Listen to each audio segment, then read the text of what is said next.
한 남성이 여자친구와 함께 마트를 구경하고 있습니다. 여자친구는 신이 나서 카트 안에 온갖 생필품을 가득 담는데요.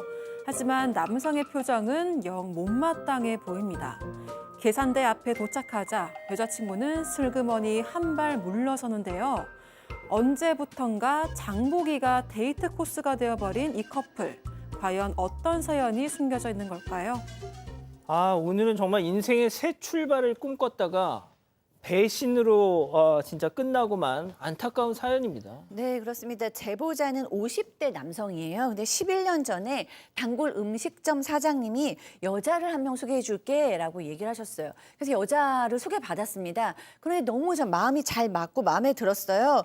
그래서 왜냐하면 이 제보자가 이혼을 한 상태여서 혼자 지내고 있었거든요. 근데 아들이 있기는 했지만 아내가 키워서 사실은 굉장히 외로운 상태였습니다. 근데 소개받은 여성 역시 이혼을 했어요. 그리고 딸이 있었는데 싱글맘으로 직접 키우고 있었습니다. 근데 같은 아픔을 가지고 있다 보니까 금방 친해졌어요. 그러다 보니까 재혼을 전제로 해서 진지한 만남을 이어갔다고 합니다. 그런데 보통의 연애와는 좀 달랐다고요? 네. 이게 어느 순간부터 여자친구가 요즘 장사가 안 돼서 직원을 잘랐어. 대신 좀 일 좀 해주면 안 돼? 라고 계속 제안을 했고 요구를 했고 그러면서 이제 무급으로 대신 일해주는 경우가 많았다고 하고요. 또 시간이 지날수록 이 여자친구가 오늘 손님 한 명도 안 왔는데 치킨 한 마리만 시켜줘. 그러다 보니까 어느 순간 끼니까지 좀 챙겼다고 합니다. 자, 그리고 그럴 때마다 이 여자친구가 어차피 우리 곧 재혼할 거니까 미리 챙겨준다고 생각하라고 말했고요. 제보자도 이에 수긍했다고 합니다. 자, 그렇게 여자친구는 우리 어차피 결혼할 거잖아 하면서 계속 그 요구 수위를 높여갔다는 거죠. 직접 제보자 얘기 들어보시죠. 이제 본격적으로 사귀면서 이제 서서히 이제 뭐 재혼 얘기 뭐 이런 얘기를 하잖아요. 그때부터 이제 뭐 생활비 좀 보태달라. 이제 서서히 이제 그 금전적인 부분을 원한 거죠. 이 여자가 제일 먼저 가는 데가 마트예요. 장 본 거를 저보고 계산하게 만들려고. 항상 뭐 금액 보면 15만 원, 20만 원 하고 맨날 돈 없다고 관리비 보내달라고 또 그것도 늦게 보내준다고 막 제가 오히려 혼나고 저희 어머님한테가 인사를 했으니까 완전 믿고 있었던 거죠. 야, 이거 좀 쎄한데요, 이거? 네, 이게 끝이 아니었고요. 여자친구가 다른 친구들은 다 명품 가방이 있는데 나만 없어서 꿀려 이렇게 얘기를 하면서 좀 명품 가방을 사달라고 고양이 나만 없어 이런 것처럼. 네, 요구를 하기 시작을 했습니다. 재혼할 아내한테 이게 아깝냐면서 중고 명품샵까지 데리고 가서 뭐 가방이나 지갑을 요구한 게 한두 번의 일이 아니었다고 하고요. 또 제보자 부모님을 만난 자리에서도 대뜸 저희 재혼하려는데 집 살 돈 좀 보태주시면 안 되냐 이런 이야기를 꺼냈다고 해요. 부모님은 당황하시면서도 이 며느리니까 선뜻 3천만 원을 지원을 해주셨다고 합니다. 그래서 여자친구는 본인 돈까지 보태서 본인 명의로 새 아파트를 구입했다고 하는데요. 근데 제보자도 재혼을 하면 같이 사는 거잖아요. 그래서 언제쯤 새 집에 들어가면 되냐고 물었는데 여자친구가 갑자기 정색을 하면서 아직 내 딸도 어리고 좀 더 시간이 필요해 이러면서 선을 그었다고 합니다. 재혼 말끝마다 재혼 얘기를 꺼냈던 건 본인인데 왜 또 아파트 들어가겠다니까 시간이 필요하다는 거예요. 이게 끝이 아닙니다. 어. 네, 이중 생활까지 들통났는데요. 이중 생활. 네, 어느 날 제보자의 친구가 이렇게 얘기하는 거예요. 너 여자친구 SNS에서 봤다. 근데 이 제보자는 SNS를 안 하기 때문에 무슨 말인지 전혀 몰랐습니다. 근데 알고 보니까 평소에 아예 그런 거 안 하는 줄 알았는데 본인이 그렇게 얘기했으니까 여자친구가 알고 보니 유명한 인플루언서입니다. 그러면서 네, 아주 활발하게 활동을 하고요. 심지어 제보자에게 받은 이런 가방들, 비싼 가방들을 자랑하면서 사람들을 상대로 해서 공동구매까지 진행했어요. 10년 동안 사귀면서 이 커플 사진 한 장 안 찍어줬는데 이런 행동을 했던 거죠. 왜 이렇게 했냐 물었더니 너 지금 내 뒷조사한 거냐. 그냥 SNS는 용돈벌이 하려고 한 거고 허세 부린 거야. 라고 이렇게 또 뻔뻔하게 얘기를 했습니다. 자, 그런데 얼마 뒤에 이 여자친구, 재혼을 약속했던 여자친구가 이 제보자 남성한테 의미심장한 얘기를 꺼냈다면서요. 네, 여자친구가 갑자기 이렇게 얘기를 하는 거예요. 남자들 중에는 나중에 헤어지고 나서 뭐 데이트 비용이나 선물값 다시 돌려달라고 그런 사람도 있대라고 떠보는 거예요. 그래서 이 제보자께서는 그때 그냥 뭐 금전거래는 확실하는 게 좋지라고 얘기를 했어요. 그런데 얼마 지나지 않아서 실제로 여자친구가 우린 너무 안 맞는 것 같으니까 이제 헤어지자라고 이별 통보를 한 거예요. 남자는 보면은 뭐 예전에 했던 말들도 있고 이런 거구나라고 생각하고 굉장히 낙심하고 마음이 아팠습니다. 그래서 주고받은 문자나 이제 카톡을 다 살펴보고 있었어요.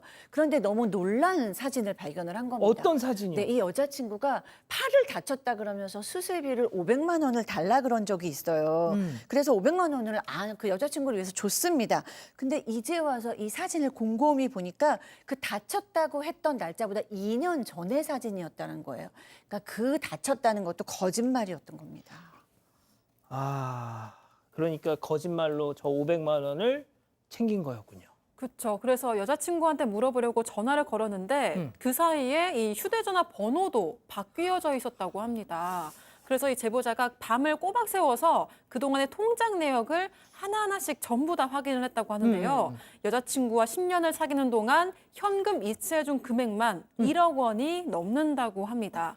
참고로 이 1억 원에는요, 뭐 장본거, 배달비, 데이트 비용은 제외가 된 금액입니다. 네, 그래서 제보자는 지인을 통해서 겨우겨우 여자친구랑 연락이 닿았고 부모님이 준 결혼 자금 3천만 원이라도 맞아, 3천만 원. 돌려달라 얘기를 했습니다. 그거라도 근데 돌려달라. 여자친구가 하는 얘기가 황당한데요. 그때 재혼하려던 내 마음은 진심이었다. 너도 앞으로는 이 약 물고 살아. 이렇게 얘기했다고 합니다. 자, 오늘의 궁금증 짚어보죠. 아, 재혼 핑계로 1억 넘게 가져간 여자친구. 이 정도면 진짜 이 사기 아니냐. 자, 일단 우리 손 변호사님 말씀부터 좀 들어볼게요. 네, 조금 전에 이 전 여자친구가 했던 이야기가 굉장히 법적으로 중요한 부분을 건드렸습니다. 어떤 왜냐하면 결혼 자금 3천만 원 줬잖아요. 예. 그래도 집 샀잖아요. 예. 그거 돌려달라고 요구했더니 했던 대답이 이겁니다. 그때 재혼하려고 했던 거는 진심이었다. 이거는 사기의 고의가 없었다는 의미입니다. 왜냐하면 처음부터 재혼 생각이 없이, 재혼의 의사가 없이 재혼할 것처럼 속여서 재혼 자금을 받았다면 이거 사기죄가 됩니다. 그런데 그때는 재혼하려고 했죠. 근데 그걸 확인할 길이 없잖아요. 그래서 범죄의 증명은 수사기관이 증거로 해야 되는 건데 애초에 이 말, 그때는 진심이었다. 근데 상황이 변했다. 미안하다. 이거는 사기죄가 성립하지 못하도록 막는 거거든요. 그런데 약간 다른 것도 있습니다. 뭐냐면 수술비.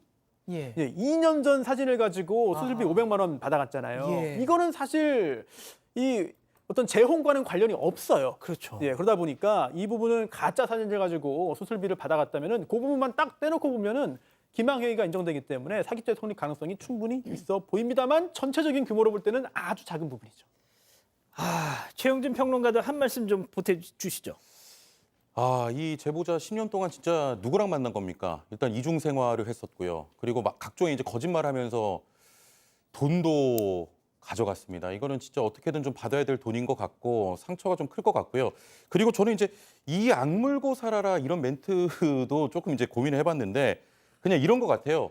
그냥 나 때문에 열받아 하면서 그렇게 시간 버리지 말고 나 같은 놈 있고 그냥 잘 살아라. 그러니까 짜잘짜잘하게 돈 달라 뭐 고소고발 같은 거 하지 말고 나 같은 놈 그냥 있고 새 출발해라 이런 뜻 같습니다.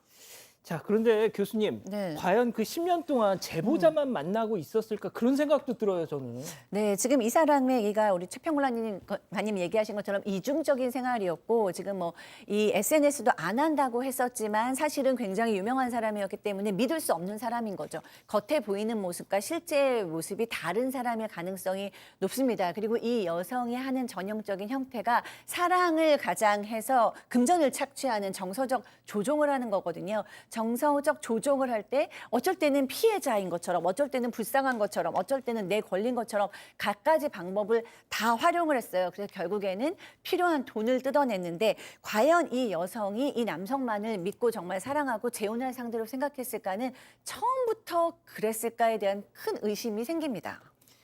너도 앞으로는 이 악물고 살아. 이거 계속 귓가에 맴도네. 네, 댓글도 보겠습니다. 도투마리님, 혼인 빙자도 아니고 그냥 사기꾼이네요 라고 하셨고요. 김영환님, 법적으로 꼭 받으세요 라고 하셨습니다. 예. 진실추적자 사건 반장, 여러분을 사반 가족으로 초대합니다. 아래 구독 버튼을 눌러주세요.